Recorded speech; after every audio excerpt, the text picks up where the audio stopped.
Hello students, last lecture में हमने ये पढ़ा था कि हमने एसिड्स को अक्रेंस के बेसिस पे कैसे ऑब्टेन किया। सबसे पहले अगर अपन बात करें तो हमने ऑब्टेन किया दो बेसिस पे। कैसे कि हमने कैटेगराइज किया था 4 बेसिस के, फर्स्ट अक्रेंस, दूसरा क्या था बेसिसिटी, तीसरा था कंसंट्रेशन और लास्ट क्या था स्ट्रेंथ। अब हम बात करेंगे, जैसे हमने फर्स्ट लेक्चर में पढ़ा था, हमने on the basis of occurrences acids को कैटेगराइज किया था 2 कैटेगरीज में। कौन कौन सी थी स्टूडेंट्स? Organic and inorganic. अब इसमें ये दिक्कत सबसे ज़्यादा बच्चों को ये आती है कि पहचानेंगे कैसे कौन सा एसिड ऑर्गेनिक है और कौन सा एसिड इनऑर्गेनिक है, इसका आप कैसे अंदाज़ा लगाओगे। तो सबसे पहली चीज़ ये है कि हमने देखा कि जो ऑब्टेन होने वाले हैं लिविंग ऑर्गेनिज्म से, उनको हमने बोल दिया ये ऑर्गेनिक होते हैं। जो ऑब्टेन होने वाले हैं नॉन लिविंग थिंग्स से, जैसे कि मिनरल्स और ओर से, उसको हमने बोल दिया कि ये इनऑर्गेनिक होते हैं।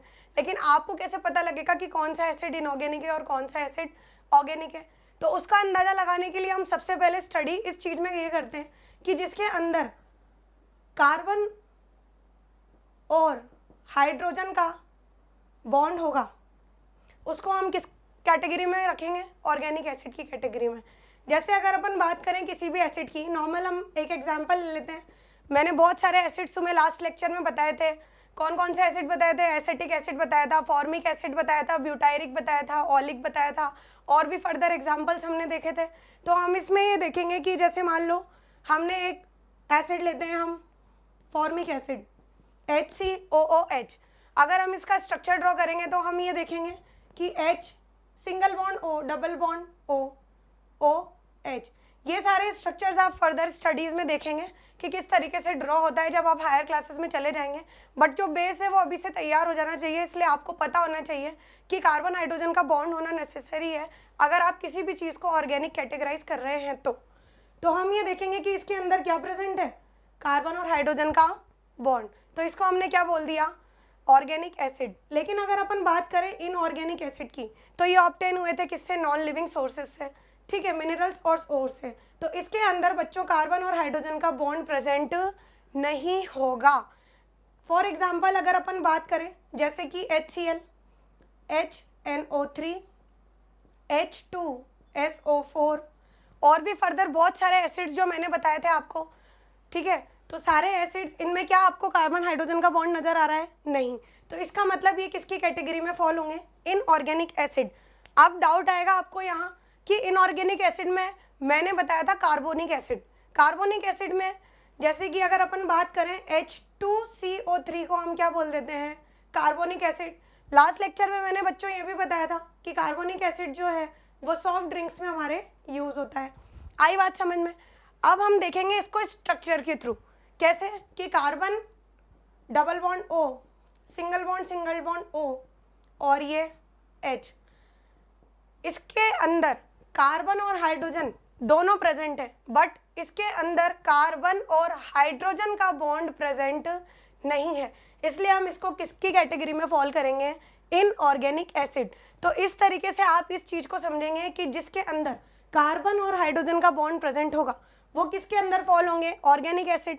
और जिसके अंदर कार्बन और हाइड्रोजन का बॉन्ड नहीं होगा वो सारे एसिड किसके अंदर कैटेगराइज होंगे? Inorganic acids. ठीक है बच्चों, यहाँ तक आपको एकदम क्लियर समझ में आ गया होगा। नेक्स्ट मैं लेती हूँ on the basis of strength.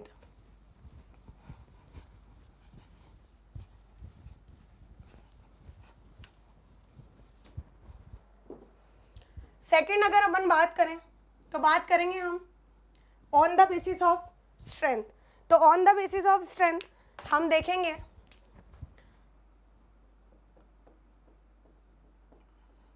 On the basis of strength. On the basis of strength हम डिवाइड करते हैं एसिड्स को 2 कैटेगरीज में, स्ट्रॉन्ग और वीक। अब क्या स्ट्रॉन्ग मतलब क्या पावरफुल है वो?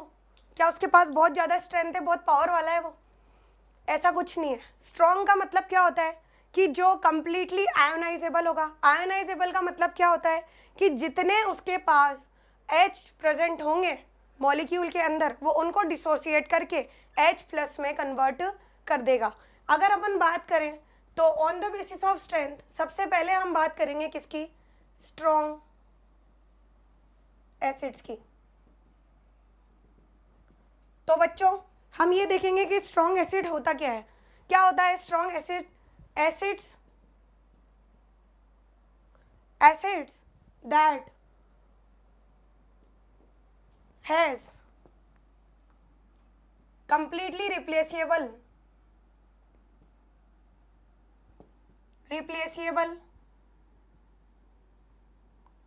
H plus ions. और हम ये भी बात कर सकते हैं कि एसिड्स दैट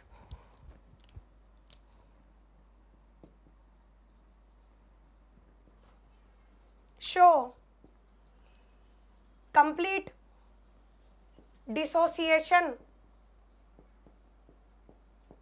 डिसोसिएशन का मतलब क्या होता है बच्चों? Breaking down of ions, breaking into ions. हमने बात करी थी फर्स्ट लेक्चर में, breaking into ions when dissolved in an aqueous solution. इनको क्या बोल देंगे हम? क्या बोल देंगे हम? Strong acid. अब अगर अपन बात करें इसके एग्जाम्पल्स की, तो हम इसके एग्जाम्पल्स देखेंगे स्ट्रॉन्ग एसिड के एग्जाम्पल में बच्चों कौन कौन से? यूजुअली जनरली अगर अपन बात करें तो जो इनऑर्गेनिक एसिड होते हैं वो स्ट्रॉन्ग एसिड होते हैं। जनरली बोला मैंने, ठीक है, ज़रूरी नहीं सारे होंगे, लेकिन जनरली अगर अपन बात करें तो जो इनऑर्गेनिक एसिड होते हैं वो स्ट्रॉन्ग एसिड होते हैं। जैसे कि अगर अपन बात करें HCl की, तो HCl कौन सा एसिड है? Hydrochloric acid. Next HF hydrofluoric acid. Next H2SO4 sulphuric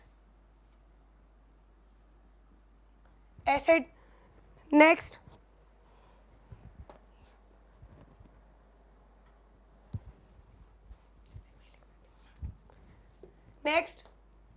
अगर अपन बात करें नाइट्रिक एसिड, HNO3 कौन सा एसिड होता है? Nitric acid. अब अगर अपन बात करेंगे किसकी? इसकी डिसोसिएशन की, तो हम ये देखेंगे कि इसको कैसे डिसोसिएट किया जाता है। जैसे मान लीजिए यहाँ पर मैंने लिया HCl। अब HCl जो है वो किस तरीके से ब्रेक होगा अपने रेस्पेक्टिव आयंस में।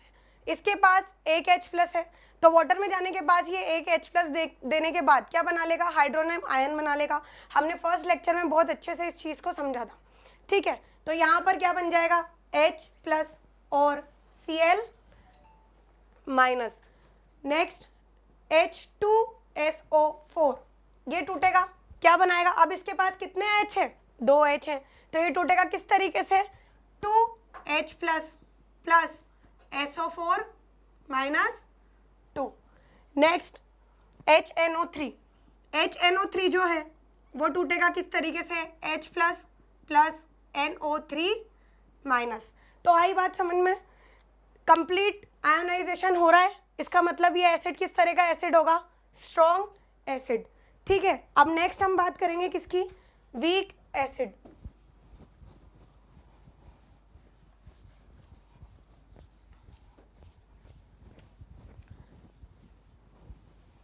क्या होते हैं वीक एसिड? जस्ट इसके अपोजिट, जो हमने स्ट्रॉन्ग में पढ़ा उसका जस्ट अपोजिट। तो सेकंड अगर अपन बात करें किसकी? वीक एसिड की, तो क्या होगा? वीक एसिड की डेफिनेशन किस तरीके से लिखेंगे हम? कि acids that are partially ionisable. अगर हम उसको एक्वस सॉल्यूशन में डिसॉल्व करते हैं तो वो कैसे आयोनाइज होंगे? पार्शियली। मैंने तुम्हें फर्स्ट लेक्चर में भी ये चीज़ बताई थी कि जो वीक, जैसे कि ऑर्गेनिक एसिड्स होते हैं वो कैसे होते हैं? वीक होते हैं।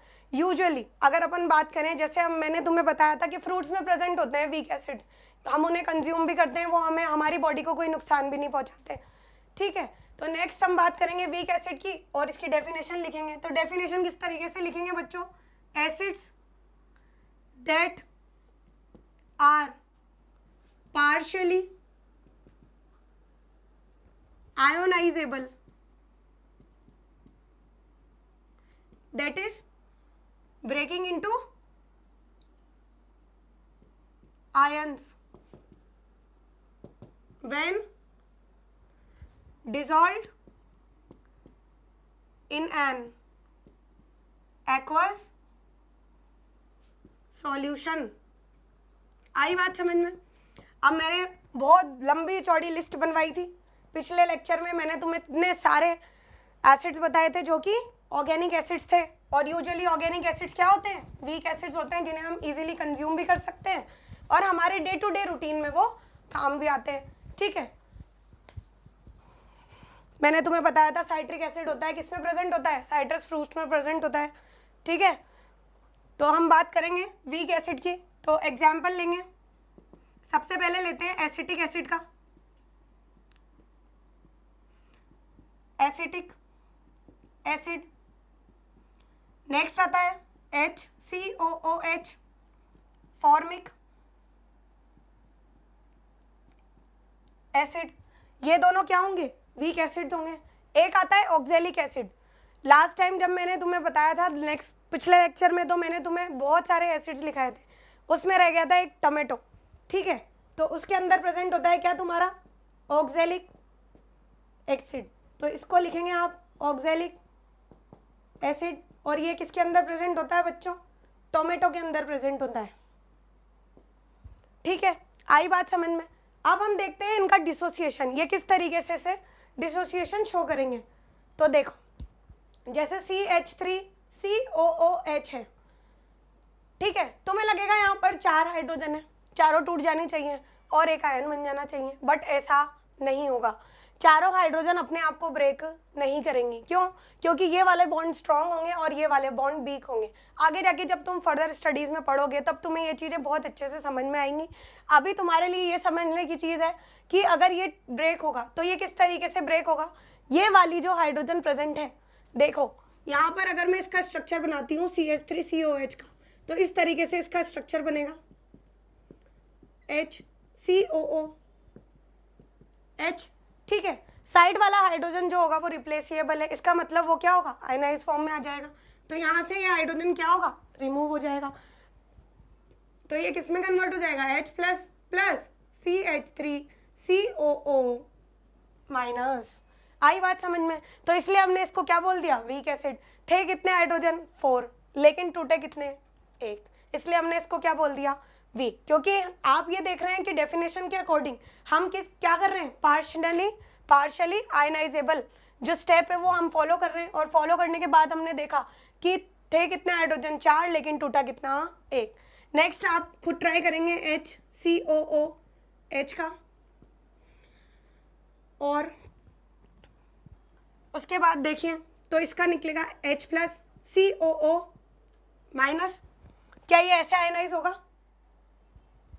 गलत, ये आयनाइज होगा यहाँ से। HCOOH अगर ब्रेक होता है तो ये कैसे आयनाइज होगा? HCOO minus plus H plus. ये वाला स्टेप इसलिए रॉन्ग है क्योंकि यहाँ पर बच्चों क्या था? कार्बन और हाइड्रोजन का बॉन्ड। और ये वाला स्टेप, इसमें आप देखेंगे कि यहाँ पर क्या था? ऑक्सीजन और हाइड्रोजन का बॉन्ड। अगर हम इसका फर्दर स्ट्रक्चर ड्रॉ करें तो इस तरीके से ये होगा COO, ऐसा होगा। सेम इसी तरीके से था, यहाँ पर भी एक बॉन्ड था इन दोनों के बीच में जो कि ब्रेक हो गया। यहाँ पर भी क्या होगा? ये जो बॉन्ड है ये क्या होगा? ब्रेक हो जाएगा। ब्रेक होने के बाद ये किस में कन्वर्ट हो जाएगा? HCOO minus. इसको हम बोलते हैं फॉर्मेट आयन। क्या बोलेंगे हम? Format ion. और इसको बोलेंगे हम एसीटेट आयन। ठीक है, एसिटिक एसिड से बनने वाला जो आयन बनेगा वो होगा एसीटेट आयन। फॉर्मिक एसिड से बनने वाला जो आयन होगा वो क्या होगा? Format ion. तो आप बच्चों इसका नाम लिख लें ताकि आप कभी भी कंफ्यूज ना हो।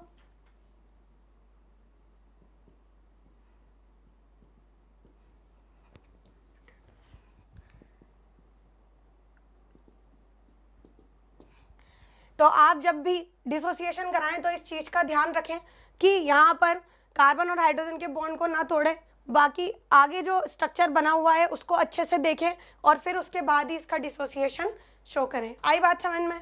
तो इसमें हमने देखा कि on the basis of strength हमने 2 कैटेगरीज में डिवाइड किया एसिड्स को। फर्स्ट था स्ट्रॉन्ग, दूसरा क्या था? Weak. Now we will move further and on the basis of concentration हम डिवाइड करेंगे एसिड्स को।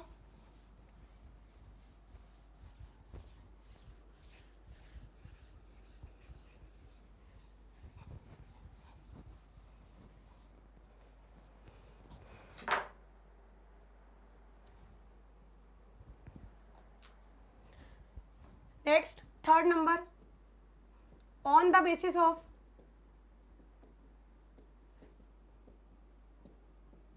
Concentration, on the basis of concentration हम डिवाइड करेंगे एसिड को 2 कैटेगरीज में। ठीक है, पहला क्या आता है कंसंट्रेटेड और दूसरा डाइल्यूटेड।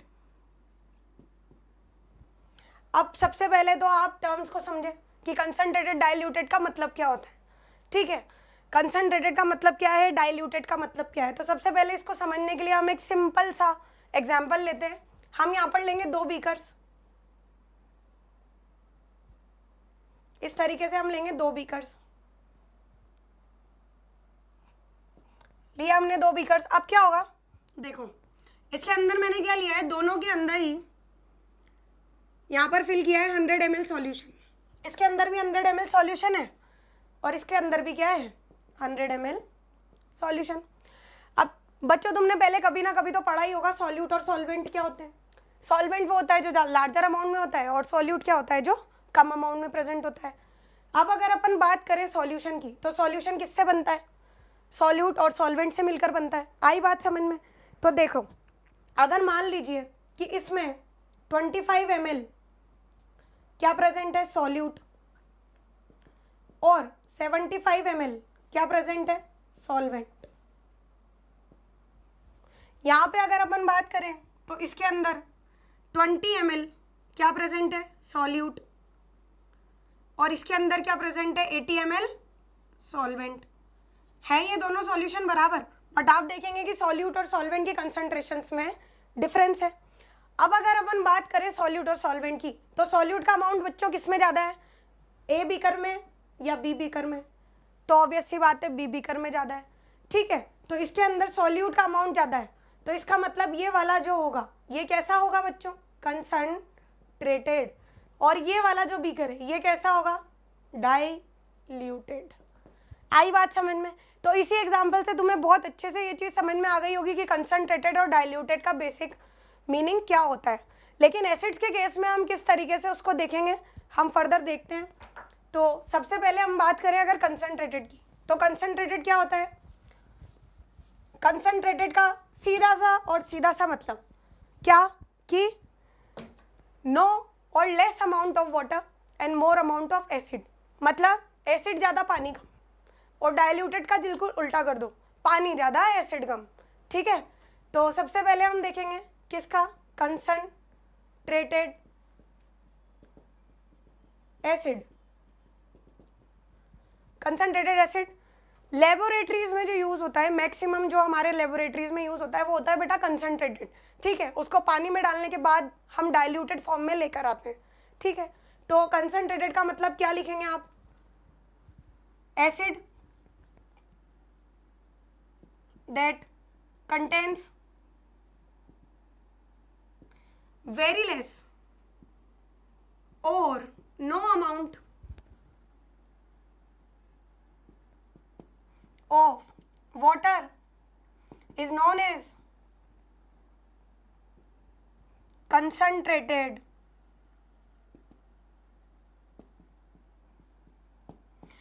acid। इसको सीधा सा फंडा है याद रखने का, कंसंट्रेटेड एसिड का मतलब क्या है, पानी कम एसिड ज़्यादा। नेक्स्ट चलेंगे किस पे, डाइल्यूटेड पे। तो डाइल्यूटेड का क्या मतलब होता है, जस्ट इसका वाइस वर्सा। ठीक है,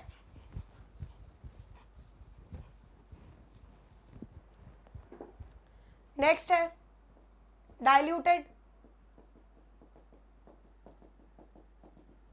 एसिड। क्या होगा डाइल्यूटेड की definition, acid that contains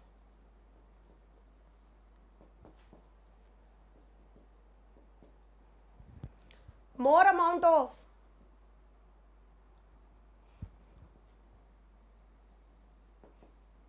water is known as diluted acid। आई बात समझ में? सीधा सा फंडा है, इसको याद रखने का। क्या? पानी ज़्यादा, एसिड कम। ठीक है, तो यहाँ पर हम लिख भी सकते हैं पानी ज़्यादा, एसिड कम। आई बात समझ में? तो ये on the basis of concentration तुम्हारा ओवर हुआ। अब सबके माइंड में ये ज़रूर डाउट आता है कि हम एसिड में पानी मिलाएंगे या पानी में एसिड मिलाएंगे। ठीक है, तो हम क्या फंडा है, अगर मान लीजिए हमने एसिड के अंदर पानी मिला दिया तो क्या होगा ऐसा। ठीक है, तो देखो बच्चों, जनरली हम हमेशा, मतलब ये चीज़ आपको याद रखनी है कि हम हमेशा क्या करेंगे, वाटर के अंदर एसिड को ऐड करेंगे। कभी भी हम एसिड के अंदर वाटर ऐड नहीं करेंगे। ऐसा इसलिए क्योंकि एसिड के अंदर अगर हम वाटर ऐड करेंगे तो क्या होगा, ये जो प्रोसेस होता है बेटा, ये होता है highly exothermic process. Highly exothermic का मतलब होता है large amount of heat energy is being release. और large amount of heat energy अगर बाहर आती है तो ये भी हो सकता है कि जिस फ्लास्क में या जिस भी बीकर में तुमने वाटर लिया है वो ब्रेक भी हो सकता है और स्प्लैश क्रिएट हो सकता है वो तुम्हें सीवियर बर्न्स कॉज कर ले। तो इसलिए हम क्या करते हैं, हमेशा वाटर के अंदर एसिड को डालते हैं, ना कि कभी भी हम वाटर के अंदर ही हम एसिड को ऐड करेंगे। कभी भी हम एसिड के अंदर वाटर ऐड नहीं करेंगे। ठीक है, क्यों ऐड नहीं करेंगे, मैंने इसका तुम्हें फंडा बता दिया, तो तुम ये चीज़ नोट डाउन कर सकते हो और ये बहुत इंपॉर्टेंट भी है, तो लिखें इस चीज़ को।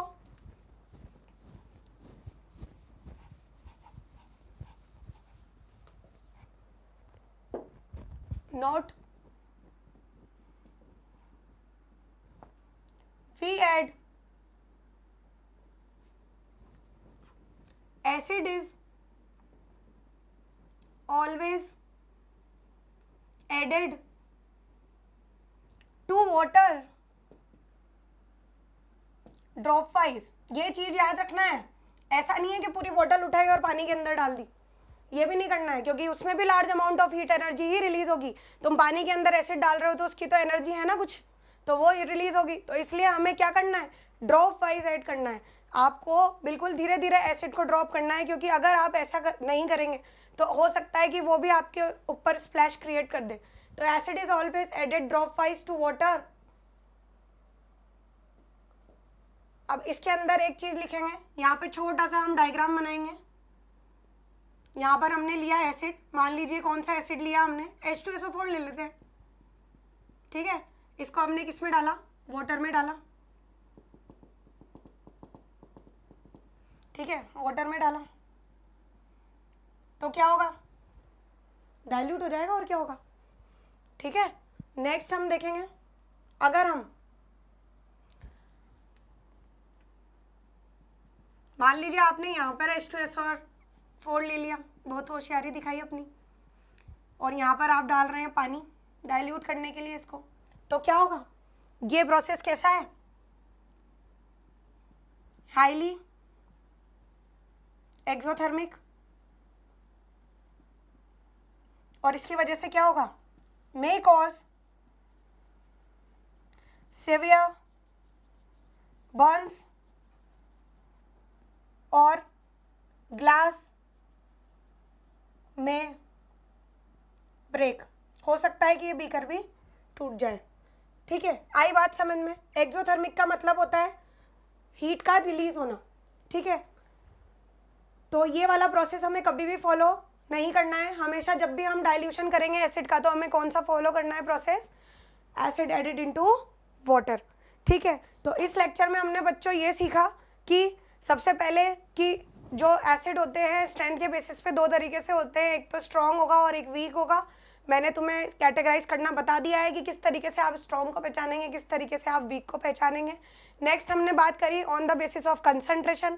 कंसंट्रेशन का मतलब हमने देखा कि दो तरीके से हम डिवाइड करते हैं, कंसंट्रेटेड और डाइल्यूटेड। कंसंट्रेटेड का मतलब होता है क्या, पानी कम एसिड ज़्यादा, और डाइल्यूटेड का मतलब पानी ज़्यादा एसिड कम। ठीक है, हमेशा हम एसिड को वाटर में ऐड करेंगे, कभी भी हम वाटर में एसिड ऐड नहीं करेंगे। ठीक है, थैंक यू।